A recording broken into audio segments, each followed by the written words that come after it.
چین اور امریکہ کے درمیان ٹیرف جنگ بندی کے معاہدے میں مزید 90 دن کی توسیع کر دی گئی، جس کی وجہ سے ایشیائی اسٹاک مارکیٹس میں تیزی کا رجحان ہے۔ جاپان کی ٹوکیو اسٹاک مارکیٹ کے نکئی 225 انڈیکس 2.42% کی ریکارڈ تیزی دیکھنے میں آئی ہے۔ جنوبی کوریا کے کوسپی انڈیکس میں بھی 0.55% اضافہ ہوا ہے۔ آپ کو آگاہ کرے ہیں اسٹاک مارکیٹ کے حوالے سے چین اور امریکہ کے درمیان ٹیرف جنگ بندی کے معاہدے میں مزید 90 دن کی توسیع کر دی گئی ہے۔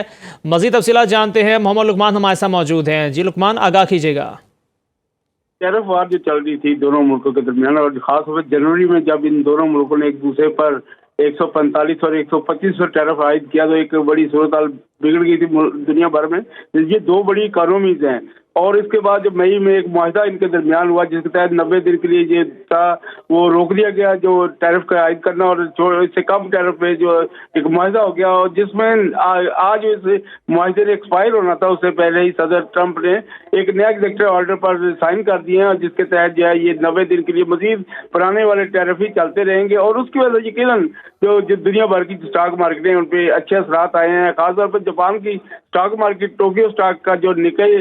225 انڈیکس ہے اس میں تو آج بہت ریکارڈ اضافہ ہوا، 2.42% کا۔ جنوبی کوریا کی اسٹاک مارکیٹ بھی اوپر گئی ہے، شنگھائی اور آسٹریلین مارکیٹوں میں بھی تیزی ہے، اور اس کی وجہ سے ایک جو ڈیفینیٹلی ایک ڈاؤن سائڈ بھی نظر آ رہی ہے کہ جو ایک تیل کی قیمتیں کم ہو رہی تھیں وہ بھی چونکہ صورتحال بہتر ہوئی ہے تو اس کی وجہ سے عالمی منڈی میں تیل کی قیمتیں بڑھنا شروع ہو گئی ہیں۔ برنٹ کروڈ آئل کی قیمت $66.89 تک پہنچ گئی، جبکہ امریکی کروڈ آئل جو ہے WTI اس کی قیمت بھی $64.18 تک پہنچ گئی، اور اس کے مزید ہی امپیکٹ جو اگلے 2-4 دن جو آنے والے ہیں نظر آئیں گے کہ جو